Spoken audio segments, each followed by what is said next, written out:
अब जरा रुपए की कदर की बात करते हैं। रुपए की कदर गिर रही है, गिरती जा रही। कदर खो देता है रोज का आना जाना वाला मुहावरा उठा रही थी नाज़रीन में। जो डॉलर गिर गए थे या रुपए की कदर गिर गई, वो उठाने लगे हैं।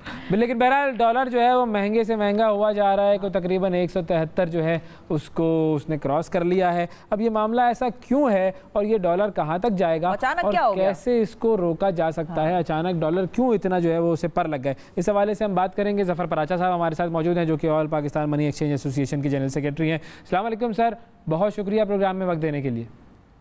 वालेकुम अस्सलाम जनाब। थैंक यू सर, बहुत शुक्रिया आपने वक्त निकाला। सबसे पहले तो यही ज़रा हमें समझा दें, इस वक्त रुपए और डॉलर के दरमियान ये क्या अजीब हंगामा खेजी चल रही है, ये क्या लड़ाई है और ये डॉलर कहाँ तक जाएगा मजीद आपके ख्याल में?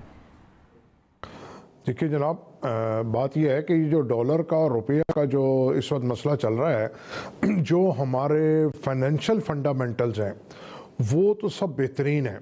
ठीक है, हमारा जो फॉरेन एक्सचेंज रिजर्व है वो ऑल टाइम हाई है, हमारा इनवर्ट रेमिटेंसेस जो है वो ऑल टाइम हाई है, हमारी एक्सपोर्ट बेहतरीन है और हमारा जो फॉरेन डायरेक्ट इन्वेस्टमेंट्स हैं वो भी ठीक हैं और हमारा जो इंटरेस्ट बेस रेट है जिसका क्रेडिट टोटली स्टेट बैंक को जाता है, उन्होंने उसको बहुत अच्छा रखा हुआ है 7.25 पे।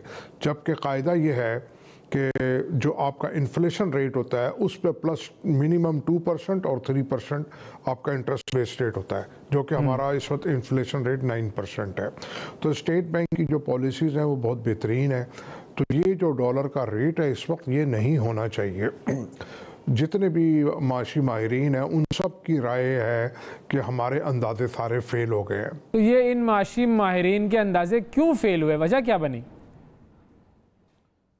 सर जी, एक तो वजह जो अहम वजह जो हमें नज़र आती है वो ये है कि IMF की जो दीगर शराइत हैं उसके साथ साथ लगता है कि उन्होंने कहा है कि आपको रुपए को भी डिवैल्यू करना है और किस हद तक करना है ये $1 मिलियन सवाल है। ये गवर्नमेंट बता सकती है उन्होंने कहाँ तक डिवैल्यू करना है, लेकिन इतना जितना ये डिवैल्यू कर चुके हैं उससे लगता है कि रुपया अब ओवर वैल्यू हो चुका है।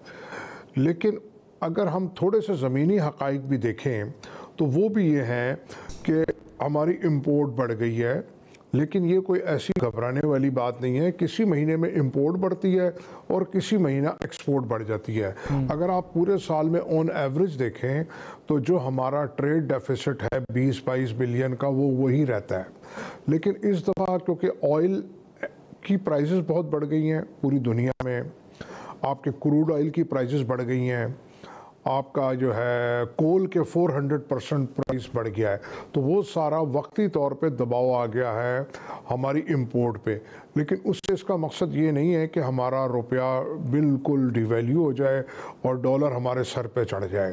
तो इसके लिए गवर्नमेंट को चाहिए कि जो इक़दाम जो करने वाले हैं, और फिर ख़ास तौर पे जो अफ़गानिस्तान का एक मसला आ गया हमारे पे अचानक, उनको वो वहाँ पे जो हफ्ते के अंदर नेटो ममालिक जो 450 से 500 मिलियन डॉलर खर्च करते थे वो उन्होंने खर्च करना बंद कर दिए और वो सारा लोड पाकिस्तान पे आ गया। फिर वहाँ से जो फ़्लाइट ऑफ कैपिटल था वो भी डॉलर की जो डिमांड है वो भी पाकिस्तान से पूरी हो रही है। लेकिन अगर हमारी कोई IMF के साथ कमिटमेंट नहीं है डिवैल्यूएशन की तो इस वक्त हमको घबराने वाली बात नहीं है। तो सर ये बताएं कि ये हमारे यहाँ से डॉलर अफगानिस्तान स्मगल भी होता है, और होता है तो कितना होता है? जी सर, देखिए अफगानिस्तान डॉलर हमेशा स्मगल होता रहा है, ये कोई नई बात नहीं है, लेकिन इस वक्त बहुत ज़्यादा तेज़ी से स्मगल हो रहा है। पहले हमारा एक अंदाज़ा था कि 4 से 5 मिलियन डॉलर जाता है डेली का। इस वक्त जिसको हमारे गवर्नर स्टेट बैंक साहब ने भी इंट्रोड्यूस किया है कि इस वक्त 15 मिलियन डॉलर पाकिस्तान से अफ़गानिस्तान स्मगल होके जा रहा है। तो हुकूमत को चाहिए कि उस स्मगलिंग को रोके और जो इस वक्त क्रैक डाउन चल रहा है वो इलीगल जो मनी चेंजर हैं उनके ख़िलाफ़ क्रैकडाउन रखें, ना कि जो लीगल एक्सचेंज कंपनीज हैं उनके ख़िलाफ़ क्रैकडाउन शुरू कर दिया है। क्योंकि पिछला जो माली साल था उसके अंदर एक्सचेंज कंपनीज ने $4.5 बिलियन इंटर बैंक में सरेंडर किया है।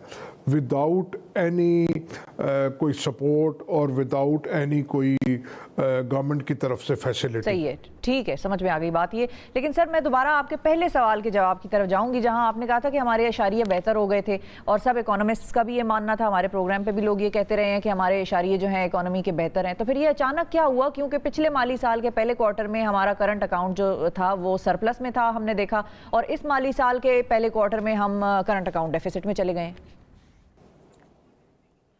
देखिए जनाब, आपकी बात बिल्कुल वजह है।